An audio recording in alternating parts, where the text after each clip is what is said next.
The Heelist of Ballas is back. It's time to talk more professional wrestling. Of course, you guys know who I am. This is the Losers Lounge podcast. Time to talk NXT Vengeance Day. And of course, I couldn't be here alone. Of course, this is the Losers Lounge. And where would I be with that motherfucker loser? Christian Maracle, what's good? Ah, man, this is good. It feels like only this past Saturday that we were watching the Royal Rumble. Because we were. Oh, yeah, I forgot. But yeah, this upcoming Sunday, February 4th, is NXT Vengeance Day. Oh, yes. This is the same date that it was held a year ago, except it was on a Saturday. So, February 4th, 2 years in a row. Probably going to be like the third time for all we know. I don't know. No. Yeah. Yep.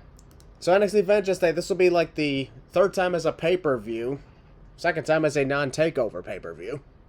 Yep. And fourth time of being an event overall because it was a TV special in 2022. Wow. Yep. And this time, it's in Clarksville, Tennessee at F&M Bank Arena. That sounds cool. Lots of wrestling in the South this week. I like how NXT pay-per-views tend to be at locations that don't usually host a pay-per-view event. Exactly. Bring one here. Anyways. Except for the fact that, Stand and Deliver, is obviously going to be right with NXT, with WrestleMania weekend. Yeah, obviously. In Philadelphia. And, of course, NXT Heatwave is also later this year on July the 7th, I think, in my kingdom of Toronto. Yeah, dude. It's part of a 3-day weekend. SmackDown on the 5th, Money in the Bank on the 6th, and NXT Vengeance Day on the 7th. Boy, Toronto is cooking in the summer, and I'm not just talking about the heat. Speaking of the heat, it's finally hot over here in my state. Thank God. Just wait till the summer. Oh, I know, right? Yeah. Oh, and of course, I figured, since, we're recording this on February 1st, so it's the day before the release of the podcast. Yo, Balor, of course, happy Black History Month. Thank you. I just figured I'd add that in for you. There you go. I don't really treat it as a big deal to me, but hey, thank you. But also, back to the subject of NXT events, they also confirmed NXT Battlegrounds returning at the end of May. It's going to be in Savannah, Georgia. Again, the South getting wrestling. I love it. The South getting wrestling. When is Birmingham going to get their NXT event? Hopefully soon. Funny enough, tonight, well, as we're recording this tomorrow, but I'm getting SmackDown. Yep. SmackDown, Birmingham, Alabama. Yo, Balor, you'll be there, right? I will be there, yes, sir. Are you excited? You have no idea, man. You've been to a house show, so you've been to a Raw, and you've been to a SmackDown. Now you're going to be at a SmackDown. Yes, sir. I've been to one house show in 2012, Raw last year, and this year, SmackDown. Premium Live event is on its way. I freaking hope so. That's legit on the list. That's legit at a list. Yeah. We got 6 matches to talk for NXT Vengeance Day, and Yo Balor's seen more NXT than I have, because I've been not watching it as often as I probably should, since I host a damn podcast for this shit. There you go. Well, that's what I'm here for. Yeah, that's the best part about it. And also the fact that, it's just hanging out, sitting around, talking to friends, just talking wrestling. That's what we do. That's why it's been... The Losers Lounge podcast is still one of my all-time favorite things to do on the channel. It may not be the most popular, but I love to do it. Exactly. Okay. So, Yo Balor, we're going to get started by talking a no disqualification match taking place between Dijak and Joe Gacy. So enlighten the viewers, how did this come along? I mean, it only started 2 weeks ago, and they just started attacking each other. That's it. That's all we need to know. But NXT events tend to have at least 6 matches, so I guess they just needed that. Yeah, obviously. Dijak, in the last year, last year he took on Wes Lee at Vengeance Day for the North American title. Yep. Hasn't really done much since, though. He really hasn't. And Joe Gacy, it's really tough to say about him. Yeah, for some reason he's face, I think, and he's insane, and, I don't know anymore. It's okay. Well, things are what they are, and hopefully we got a good match out of this. There's not much else to say about it, huh? There really isn't really much to say. So shall we get straight to the prediction of it? Sure, Bob. What do you got? Did you just call me Bob? No, I said, who do you got? I know, but I heard Bob. What the hell? Wasn't on my end, dude. Probably my TV in my brother's room. Yeah, he just randomly hear the word Bob. Yeah, My name is Bob for the night, I guess. apparently so. Well, honestly, I think I'm gonna go Dijak because I mean, All right. Joe Gacy, he's all right, but I really think they're really trying to showcase Dijak as this big dominant threat, even though if he hasn't been that much of a dominant threat. Yeah, I'm kind of leaning on that one as well. The presentation of Dijak and a future contender for the NXT Championship, in my opinion. Not against Joe Gacy, but I think, Dijak has the win on this one. Yes, indeed. Be wrong, honestly, for all we know. Yeah. All right, we're already moving on to the next match. We're only 5 minutes into the podcast. This might be a short episode, folks. I mean, if it is, it's okay. We're not always trying to go on for like 3 fucking hours. Exactly. That's WrestleMania week. Oh, yeah. And then again, that usually goes up to 4 to 5 hours. Next week, this time we're going to do 7 hours. Okay, we already did that. Yep. Hey, again. Hey, before we move on to the next match, though, I want to ask, since the next pay-per-view we'll be talking about is Elimination Chamber, should we do that early in the morning? No. Since the show itself is going to start early in the morning for you, 4 a.m., for me, 5 a.m. No, thank you. All right, we will be doing that podcast that early in the morning. God help us all. No, we're not actually doing that. Anyway, though, we're going to move on now to the next match. It's a 6-person mixed tag team match, and in this case, it's the family, Tony D'Angelo, Chenix Dax Lorenzo, and Adriana Rizzo, like the rat from Muppets. I thought it was Rosario or something like that. Rosario, like Cesaro, but with an R? Yeah, I guess so. Okay, then. Rizzo. Okay. I just think of the rat from the Muppets, and I get the name right. Okay, Tony D'Angelo, Chenix Dax Lorenzo, and Adriana Rizzo from the Muppets against OTM, Lucien Price, Bronco Nima. Fuck. I don't know. And I don't know. And, of course, Jada Parker. And, of course, they're accompanied by Scripps. Remember that guy who used to sell the wine to Carmella and then became a 24/7 champion? Yes, I do. He's Scripps now. I mean, he's been Scripps for a while. Yeah, he has. Anyways, though, how'd this match come along? I don't know, because I haven't been paying attention and the storyline is terrible, so I honestly don't want to talk about this match. Understandable. Here's the thing, also, like, the family, they're like the NXT Tag Team Champions. Yes, they are. So why are they not defending against OTM? I have no idea. It's just one of those things where it's like, I guess HBK is like, you know what? Let's just not have a tag title defense, even though your tag team division is pretty good. Tag team division is pretty good. I mean, I remember watching that, what was it, that match at Deadline that took place? Yes, I do. Holy crap. Mm-hmm. Good stuff, man. Here's the thing, Tony D'Angelo was started off as, let's be honest, a lot have quoted him as one of, like, the 4 pillars of NXT 2.0. Yes. With Braun Breaker, Carmelo Hayes, and who the hell was the 4th one? What was the 4th one? LA Knight, I guess. Was that LA Knight? I think it was LA Knight. I don't know, but regardless, it seems to me like Tony D'Angelo has been the lesser of the 4. Yeah. Kind of left that in the dark, which is kind of 2-time NXT Tag Team Champ, so congrats on that. However, you got, when you have the other names like LA Knight, who didn't do much. But then again, here's the thing, I don't know if LA Knight was. I think it was somebody else. It might have been Joe Gacy for all I know. I don't know. I don't remember, honestly. But you got Braun Breaker and Carmelo Hayes, which are the 2 top contenders that we've ever seen when it comes to NXT 2.0. My boys. Yep. And they each became NXT champion. I remember when we were talking from last year, Braun and Carmelo, saying like that should be like the big main event of Stand and Deliver, because that was the match that we've never seen at the time, or hardly ever seen. Yeah. And boy, what a rivalry that was.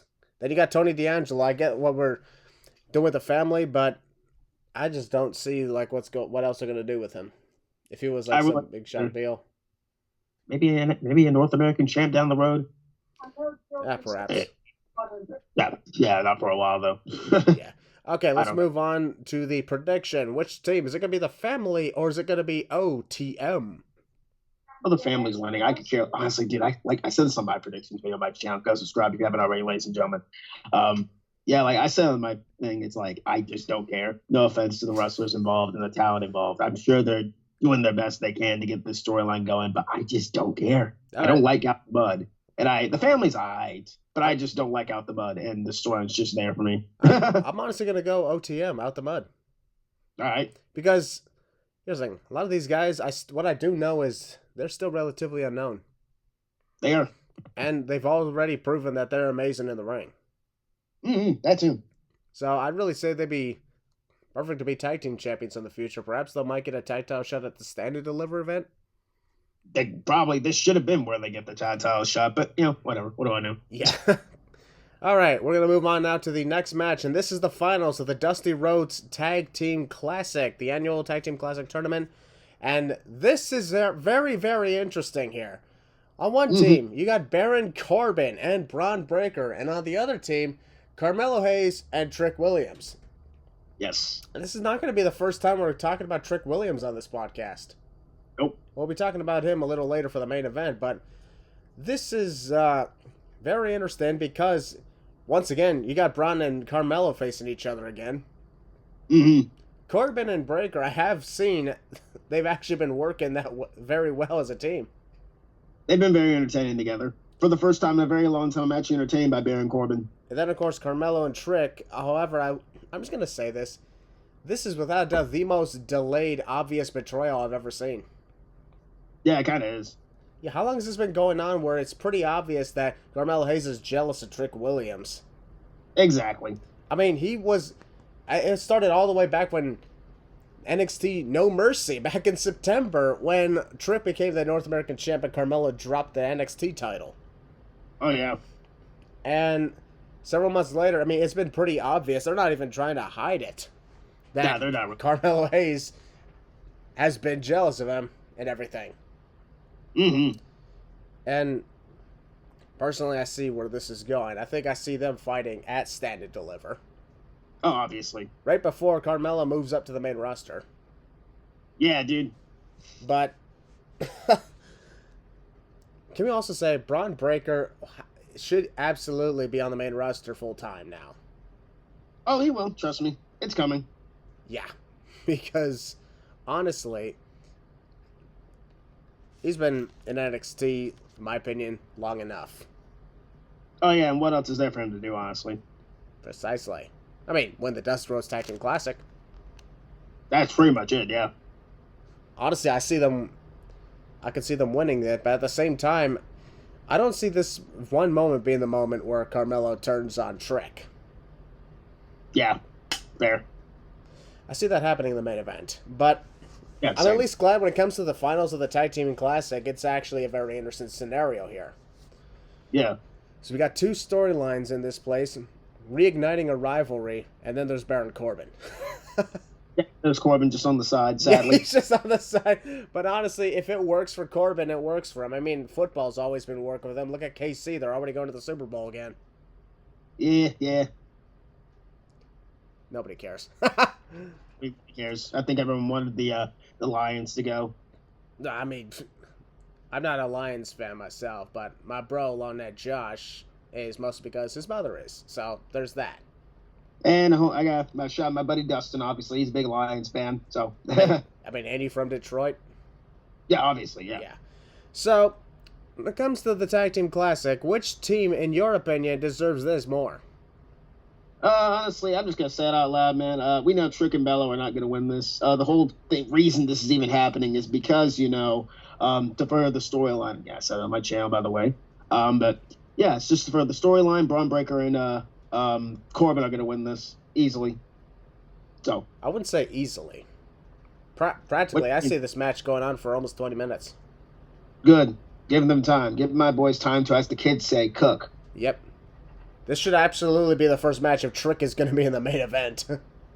Yeah, this needs to open the show, honestly, in my opinion. Unless, of course, it's going to be second to last and Trick's just going to work two in a row. Oh, the poor man. Oh, gosh. Oh, the poor man pulling a Seth Rollins from United Champions 2015. Ah, yes. That was weird. Me, I think despite everything, Carmelo and Trick are going to win this.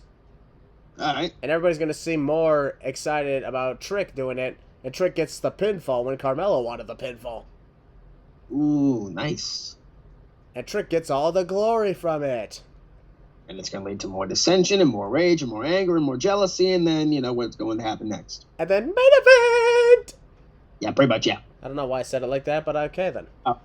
All right, we're going to move on now to the championship matches. We got 3 titles on the line. First off, the NXT North American Championship.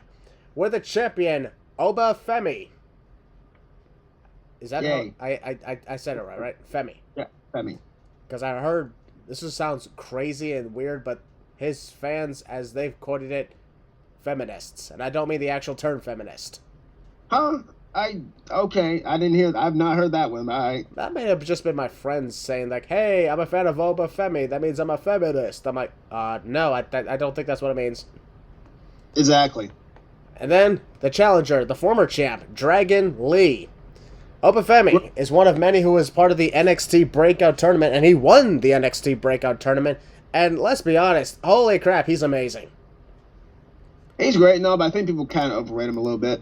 He's a good talent, but he's still young into his career. I just personally, this is not a shot at him or anybody who likes him. I just personally don't see the big hype in the guy. And this is coming from a guy who likes a Braun Breaker and people like that. Yeah. I think he's good. I think he's really great. But I just think people slightly overrate him a little bit. Yep. I mean, I guess in a way, sure, but I think he's pretty good. He's from Nigeria as well, so eat your heart out, Apollo Crews. Basically, he's the superior Apollo Crews here. Poor Apollo Crews. Everyone forgot about him anyway. So what the hell happened to him? He's like on the side, bro. They ain't doing anything with him, man. Unfortunately. Yeah. So let's have Oba Femi take on Omos. Oh my gosh, yes. Oba Femi, Omos, and Apollo Crews, the Battle of Nigeria. Imagine. Just for one time, Apollo Crews brings back that horrible accent attempt. Oh my gosh. I mean, he sounded pretty good. That sounded very accurate, in my opinion. Yep. And let's not have Apollo Crews doing it. You know why? He's just going to order dinner with Oba Femi and Omos. Bruh. Go out for breakfast, and then go fishing, then watch The Wizard of Oz. Yeah, The Wizard of Oz. Yeah, great movie, folks. Which, by the way, this year marks 85 years. Yeah, I know, right? Crazy. Absolutely weird. So, Dragon Lee, I'm like, is he on the main roster or not? That's what I want to know, too. Like, I feel like there's nothing for him to do on the main roster right now, which is kind of true a little bit. Like, the U.S. title scene's full. He is nowhere near the main event, and nor should he be near the main event already right now. And there's really not a big storyline for him to do it, so you might as well keep him in NXT. Again, if you're not doing anything on the main roster, put them in NXT. Please, WWE, listen to me. And of course, not to mention, in addition to that, it's like, you got Dragon Lee, who was in multiple Premium Live event matches, especially Survivor Series. And then he became the North American champion at NXT Deadline, held on to the title for literally 1 month. Yeah, and then dropped it to Oba Femi. I also said this about Oba Femi. Guy's great, but I really think Sean just capitalized on the what's the wording? He capitalized on the heat and all that. He capitalized on the big moment, which is fine. And I appreciate that. And I respect that. Yeah. And I personally is going to be transitional champ. Just not here though. Not here though. Spoiler alert, I think Oba Femi is winning this match. Yeah, I also believe Oba Femi's retaining the title, but I also want to point out this. There hasn't really been a good North American champion. Even, I'll be honest, Dominic Mysterio has been good as North American champ because of his heat factor. However, I didn't like the in-between where he dropped the title to Trick Williams just to win it back 3 days later. That was stupid. I think they wanted to capitalize on Trick's moment, but even then, like, bro, like, what was the point of that? I was thinking when Trick won the title and then Carmelo lost his title, that was going to kickstart their feud or something, and then no, it didn't happen. It's like one wins the title, one loses the title. It's like, I kind of get what they were trying to do, but at the same time, like, come on now. Come on. And Dominic gets it back, holds on to it for another 2 months, drops it to Dragon Lee, who only holds on to it for a month, and then he drops it to Oba Femi. Everyone's hot potato in the North American title. Yeah, I don't do that. I don't like that. Again, the last great North American champ, in my opinion, was Wesley. Yeah, the longest reigning champ at 270 days or something.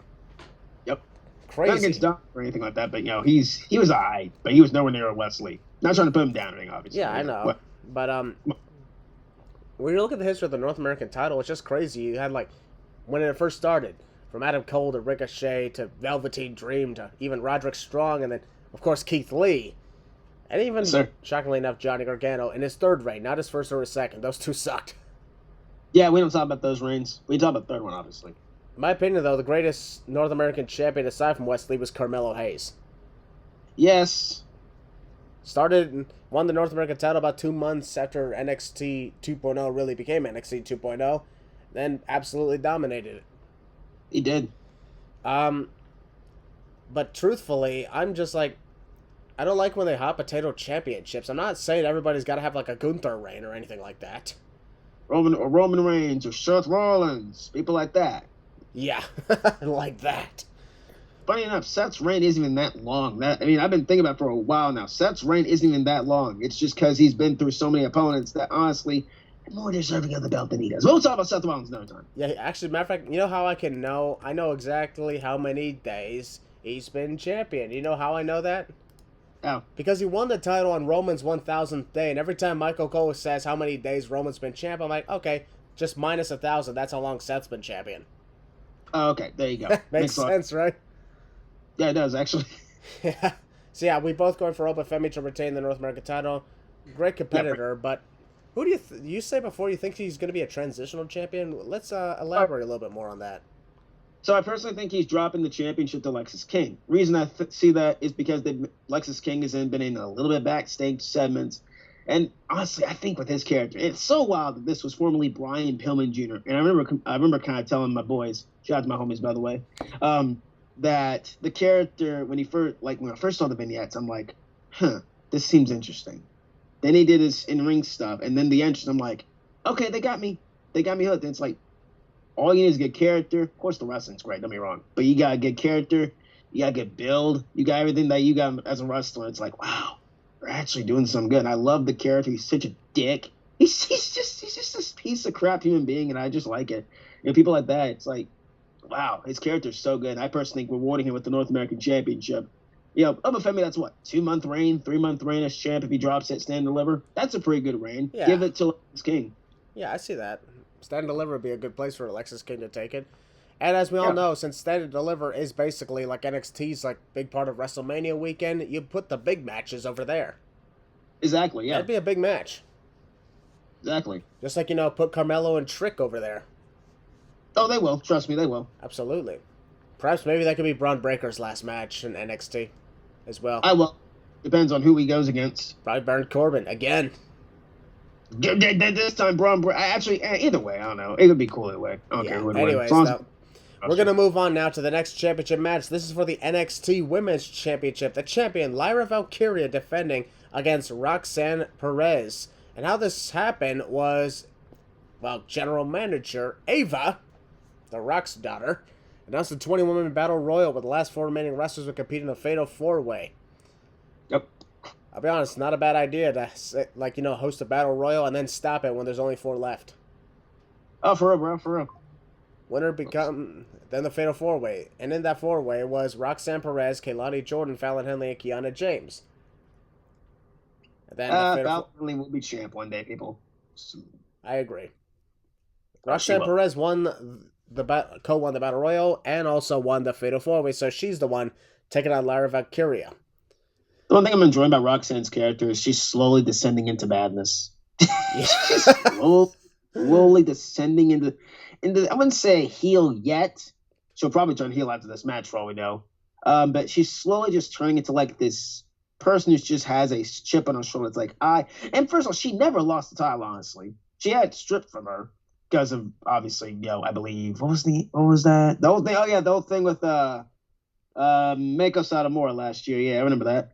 And they got stripped from her, put a ladder match, and then a person who shouldn't have won the ladder match, Indy Hartwell, shouldn't have won that ladder match, but she did. And of course, Roxy never got her belt back. So, and no offense, Rox, you're not getting your belt back either. Lyra, in my opinion, has been a pretty good champ. Plus, she has problems of her own with Tatum Paxley in a very creepy, stalking storyline. It's kind of funny. Very. I've seen the videos. But it's so fun. I'm just loving how they're just putting Rox in the situation where it's like, she's not heel, she's not face. She just wants her title, and she's out to prove it. She can get it.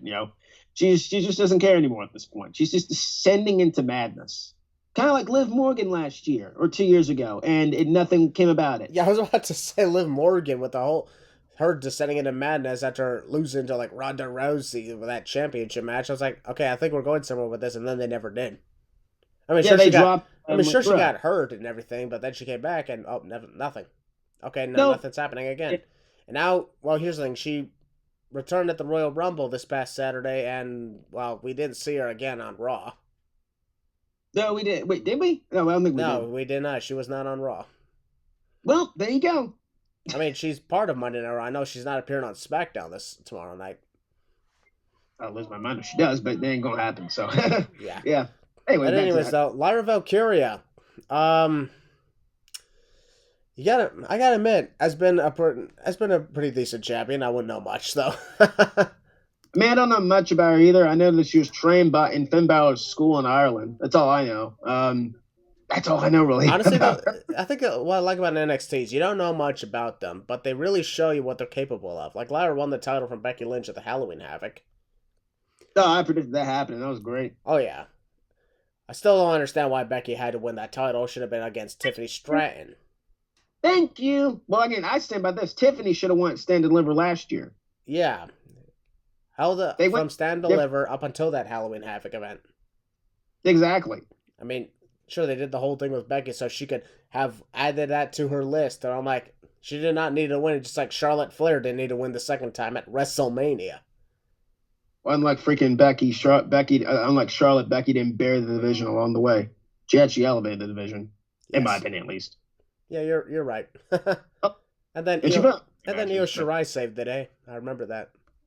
Oh, Io was great. Dude, Io and Finn back in the day, man. Oh, my gosh. They ran NXT. That was their home. Finny McFin. Who is not really doing much right now, except being in the Judgment Day and kind of being a clown, I guess. Yeah, he's my clown. I mean, he's a tag team champion. He and Damian performed that great match with DIY. That DIY should have won, by the way. Nah, say that to WrestleMania. Fair. Fair indeed. Yeah, probably. Anyways, Lyra Valkyria, Roxanne Perez, what do you think is going to happen?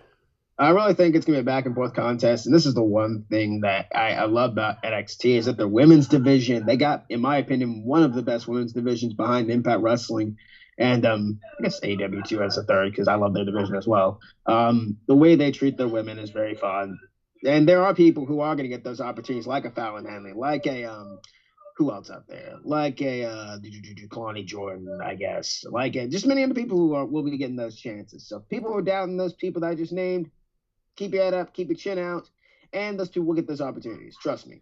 But for right now, Roxy, I love you. This is your swan song, basically. She's losing. Tatum Paxley's going to interfere in this match probably at the end, and Lyra is going to retain the title regardless. I'm just loving where they're going with this with Lyra and Tatum Paxley.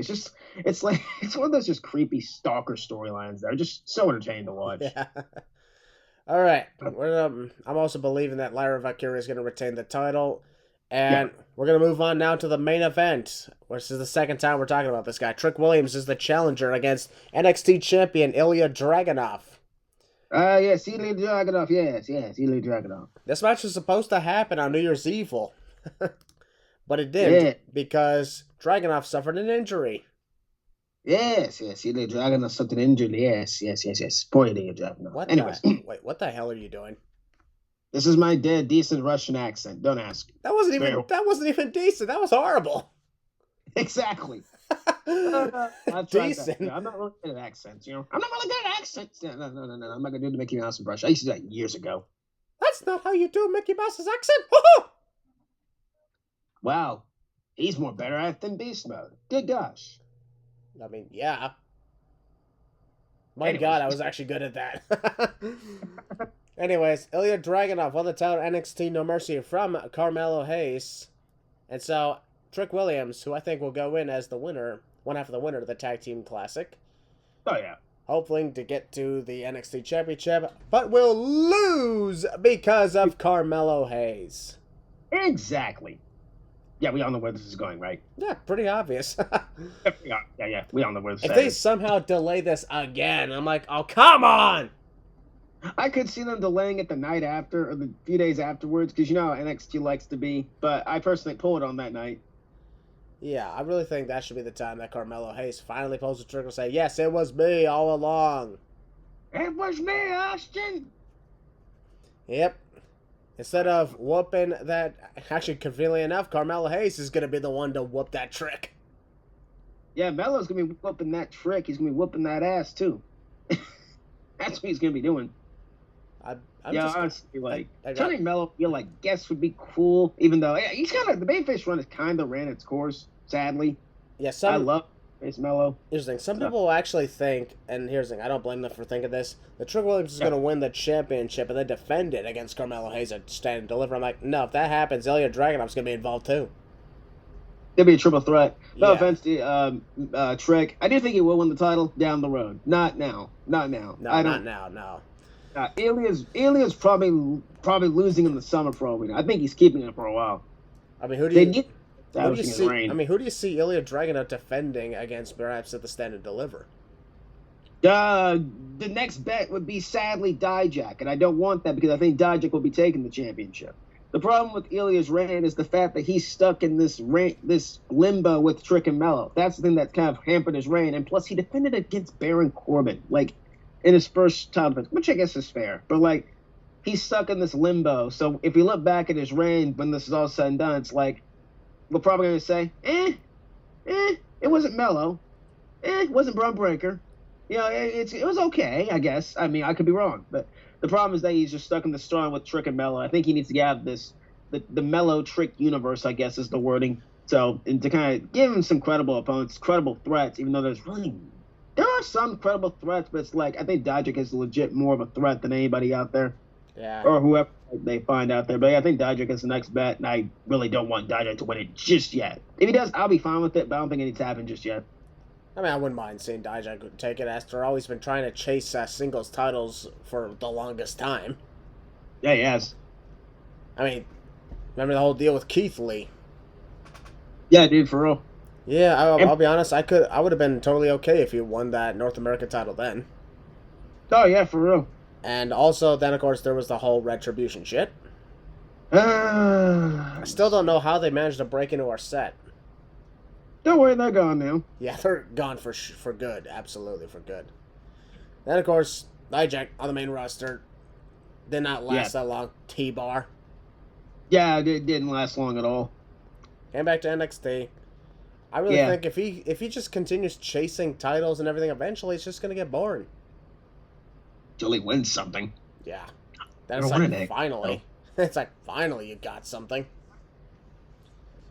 But Trick Williams, I enjoy his popularity, and contrary to what people have said before, I'm not the biggest. I'll be honest, and here's people giving me heat for this. I'm not the biggest fan of Booker T's commentary during his entrance. Oh, it gets annoying. Trust me, it gets kind of annoying, man. It's cool. Don't get me wrong. It's cool the first two times, but once it goes over and over and over, it's like, it's kind of ran its course a little bit. But here's people gave me heat because I said I didn't like it. Like, who the fuck cares, dude? If I don't like something, don't get on my ass about it. They just don't understand. I mean, they like it. You don't like it, that's totally fair. Everyone has their own opinion. I respect that. Me, I mean, again, like in my opinion, with that Trick thing, at first, it was cool. Yeah, at first.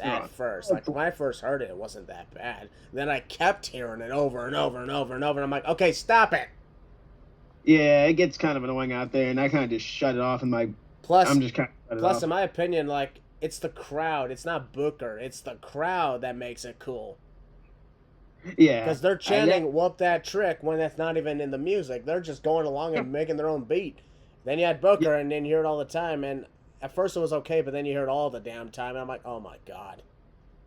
I feel that. I understand that. Yeah. Hey, if you want to give me shit about it, give me shit about it, folks. Because I'll be perfectly honest at this point, I don't give a rat's ass what you think about me. Nah, it's a good attitude to have. Yeah, I'm about being honest about what I think about things. And if you don't like it, well, tough shit. That ain't my problem. Yeah, and that's just pretty good. I mean, that just goes to show that my opinion matters to them more than theirs ever did. There you go. Anyways, though, yeah, Trick Williams, I like the popularity, and I like his performance in the ring, and his shining moment at Deadline was awesome. Oh, yeah. That shocked the hell out of me. I predicted for sure when he went through that barricade with like less than 2 minutes to go in that match, I was like, yep, he's done. He doesn't even have a point yet. Then he scored 4 in a row.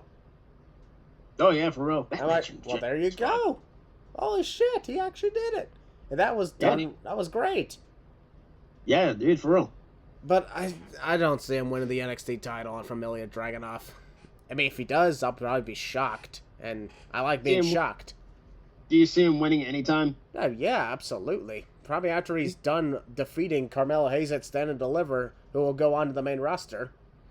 Then I see. We never have a second match. No, third match, actually, I believe. I think they fought 2 times. I mean, perhaps we could see Trick Williams win the title at NXT. I could see it happening live at NXT Heatwave in my Kingdom of Toronto. I mean, that'd be fine. I mean, you said you see Ilya hang on to it over the summer. That could be the moment. I wouldn't mind. Actually, I wouldn't mind that. Yeah, pull Dijak early. Yeah, pull it early, and then do Trick down the road. Have him be the one to beat him. Yeah. Be the one to beat Ilya. And I guess I'll be saying, whoop that Trick in the crowd in Toronto. There you go. That'll work for me.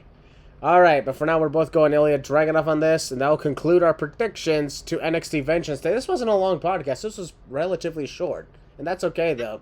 There wasn't much to say about a lot of the matches, and plus, we'll have quite a bit to say when it comes to Elimination Chamber, especially with build-ups and also circumstances regarding card changes, most likely. Oh, yes. The road to WrestleMania got a little bit of a detour at the moment. Kind of like WrestleMania 32, but you know what? It happens, folks. Yeah, injuries happen. It all just... Everybody's going to do their best. I hope. Yeah. I got a good feeling about it. They better have something good. It's my birthday weekend. Yeah, NXT Vengeance Day is this upcoming Sunday. Clarksville, Tennessee, F&M Bank Arena. The next NXT event will be Stand and Deliver. So the next podcast, however, is going to be Elimination Chamber in a couple of weeks, where we'll be talking about the show from Perth, Australia, and that is so exciting. Yeah, going back for the first time since 2018. Good stuff. Yeah, the Super... I remember we even talked the Super Showdown on this podcast. Oh my gosh, do I remember that? Go back and listen to it, folks. It's really good. Yeah, we absolutely ran to the shit out of the Bella Twins. Yeah, we did. That was so much fun. Then after that, folks, I believe it'll be AEW Revolution probably the week later, because that's going to be in Greensboro, North Carolina, and also feature the final match of Sting. Sting! And then, of course, that will conclude Season 6 of our podcast. Yeah. On to Season 7. Season 7 has been officially confirmed, folks. Yep, Season 7 begins with WrestleMania week, where we will be talking and predicting NXT. We'll first talk and discuss the Hall of Fame class, and then NXT Stand and Deliver, followed by the 2 nights of WrestleMania. We'll definitely have guests on for that, and probably like the last time, split this into a 2-day podcast recording, depending on how much we probably would need to say about it, and of course how much others would like to say about the matches. Oh yeah. So I hope that you guys will join us for that. And Heel Balor, you know what to do to end this. I'm the heelest of Balors. That's Christian Miracle. We're the losers, and this is our lounge. We'll see you on the next one. Tis sweet. Peace out.